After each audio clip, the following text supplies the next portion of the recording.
shared with them, and they betrayed you. Some of you in here, that's gone down. And I would say a good majority of you, because we live in a fallen world, because I'm flawed and you're flawed, that's probably occurred. Some of you I know in here have been cheated out of tons of money. You've lost several $1,000s, and this was a close friend of yours, and you were betrayed. This is exactly what we're going to get into, to be able to somehow take that, put it at the foot of the cross, and ask for God to take that bitterness away as a result. Some of you in here, someone's gone outside of marriage on you, and you still have that pain and hurt from that. You were betrayed by someone that you love, that loved you. You shared everything with. You were abused. You were neglected. All of us in here have been betrayed in one way or another. Verse 19, now he says, I tell you before it comes, that when it does come to pass, you may believe that I am he. I love that. But Jesus is telling, before this all thing goes down, he's saying, this is exactly what's going to happen. And you know why I'm telling you that? Just another added proof that I am God. I love our Bible. This is the only quote-unquote holy book that dares to predict the future with 100% accuracy. I just love how God does that. It just confirms my faith over and over and over again.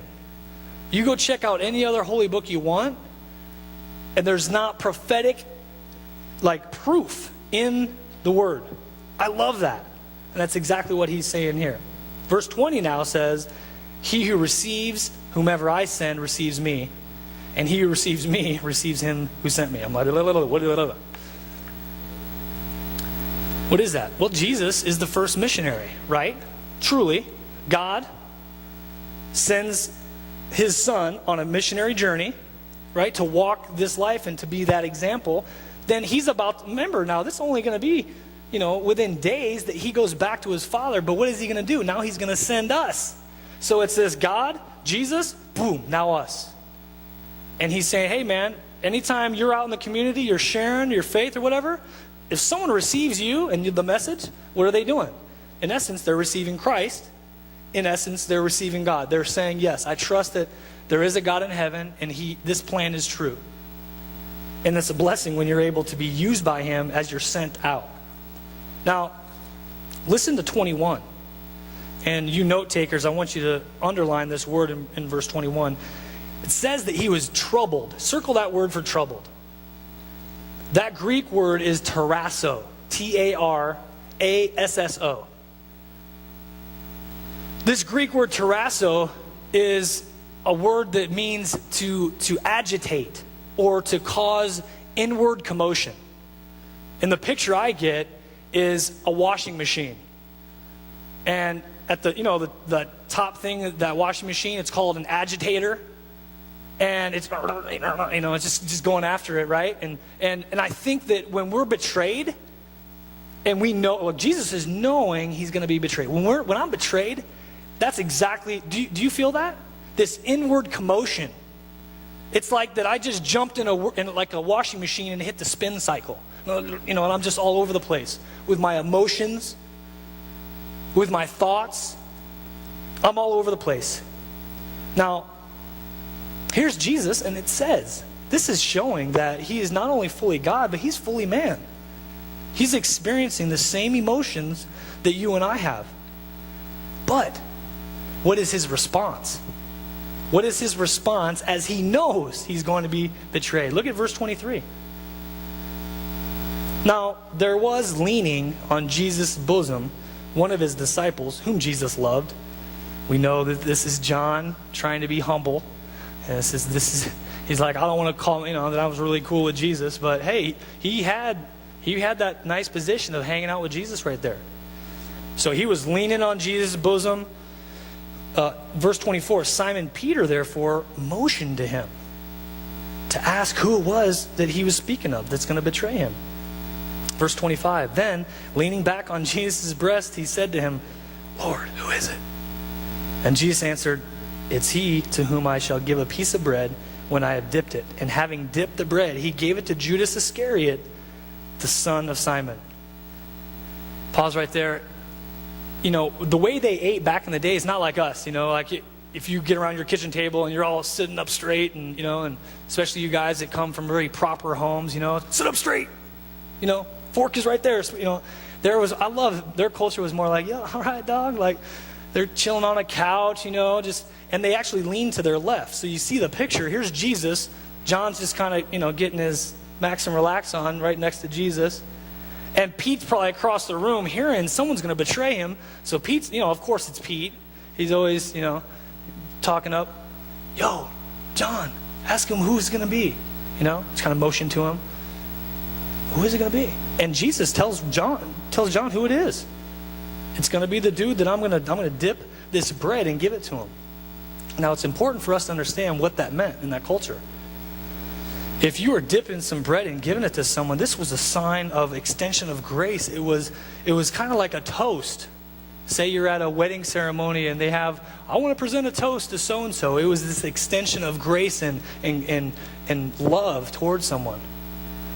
I don't know if I'm going to respond that way when I know this is the one who's going to betray me. I might have laced that bread with something up in there. A little rat poison, you know. Dude, here you go. No, he's extending grace. Think of the last time you were betrayed. I hate to have to do this, but this is what God's given me on my heart. For us to really understand. Think of the last time you were betrayed.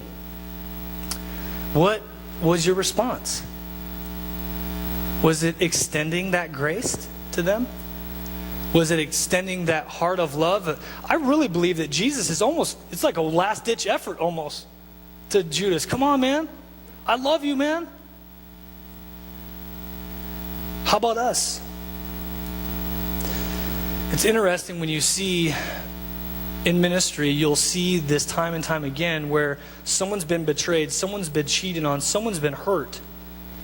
And they hold on to it, and over time it becomes bitterness, and this root grows deep, and it's paralyzing in life. Not just spiritually and emotionally, but I've seen it go into the physical realm. I've seen physical infirmity because of the lack of ability to release a hurt.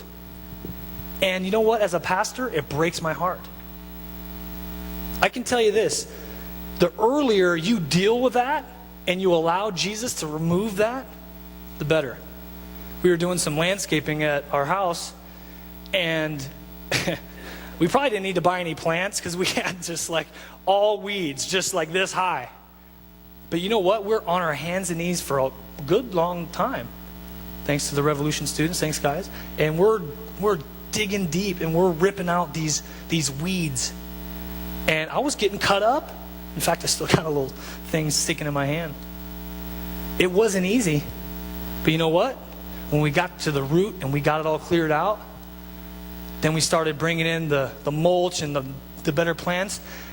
After that time, we stepped back. It was hard work. We stepped back and we're like, wow, look at that. That's beautiful. But it takes getting on your hands and knees and be willing to get hurt to pull that up. Willing to get a thorn in your hand to see that root of bitterness be taken out. Crucial for you to move forward in your faith. Now verse 27. Now after the piece of bread, Satan entered him, meaning Judas. And Jesus said to him, what you do, bro, do quickly. But no one at the table knew for what reason he said this to him. See, that's proof right there. The disciples didn't know what was going down. For some thought because Judas had the money box, again, he was the treasurer, all the donations and whatnot he would hold on to. He'd be, pocketing quite a bit and then buying some other stuff for them as well. That Jesus said to him, buy those things we need. They thought that he was going to say, buy those things we need for the feast. Or that he should, give some dough to the poor. And having received the piece of bread, he then went out immediately, and it was night. I find this interesting that no one knew. No one at the table knew. And I think some of us in here, do a great job of flying under the radar. No one really knows.